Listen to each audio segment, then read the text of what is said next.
And joining me now for analysis on the selection of Vincent Gentile, I'd like to welcome the former chair of the Richmond County GOP, Mary Riley, from St. John's University, political science professor Brian Brown, and Democratic consultant Jonathan Yedin. Thank you, all of you, for being with us today. Obviously, a lot to get to.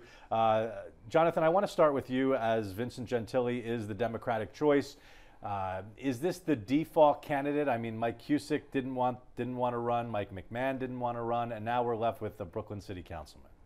Well, I wouldn't call it left with a Brooklyn City Councilman. There was a process, and sure, I mean, the preference might have been to go with somebody that was from Staten Island because of the increase, because it's 2/3 of the congressional district. Vinny Gentile is a very strong candidate. He's won elections on both sides of the bridge. He's delivered a lot for his constituents. He's the type of guy that's an extremely hard worker. He's going to campaign day in, day out, on and on. And he's done a lot for his community. So, I mean, I think he's a great choice, and there are a lot of good positives to having his candidacy out there. Mary, is he a great choice? As far as what their options were, I guess. Vinny is a great guy. Personally, I know him. I grew up in Brooklyn, same time as he was growing up. He's a good guy, no doubt about it.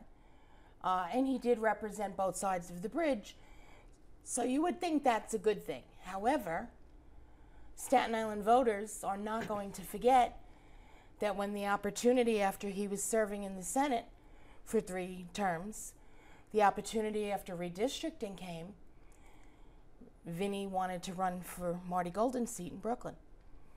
And before his term was over, in fact, I believe it was a good year, he packed up his Staten Island district office, brought everybody over the bridge to Brooklyn.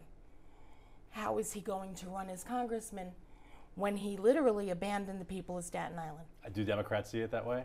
No, not at all. In fact, I could make the argument that a Democrat from Brooklyn representing this district is going to work even harder to win over the Staten Island population because they are a Brooklynite coming over to Staten Island than many Staten Island elected officials that, quite frankly, have taken parts of the area of Staten Island for granted when they go down to Congress and represent them. Brian, there are more registered Democrats on Staten Island than registered Republicans, yet Democrats have had an abysmal record in winning this seat. Yeah, to call Vinny Gentile an underdog, I think would be an understatement. He has a tough road to climb. Republicans control this congressional seat going back to 1980. Republicans control Borough Hall. They control the district attorney's office. Democrats have a tough time to win. Michael McMahon was an exception, but it's going to be a tough road for Vinny Gentile. Okay, so Jonathan, take me through the roadmap then as you analyze the road ahead. How do the Democrats get their message out in this short amount of time? Because the election's coming up May 5th. Dan Donovan's already been raising money. He's, people already know him on Staten Island. So now Vinny Gentile's got to really get to know the voters of Staten Island, but they need to get to know him. What is the plan? I mean, he needs to spend as much time on Staten Island as possible and visit every community, attend every community function, go to churches, go to mosques, go to synagogues, go to any public community events. I'm sure he'll be at the parade.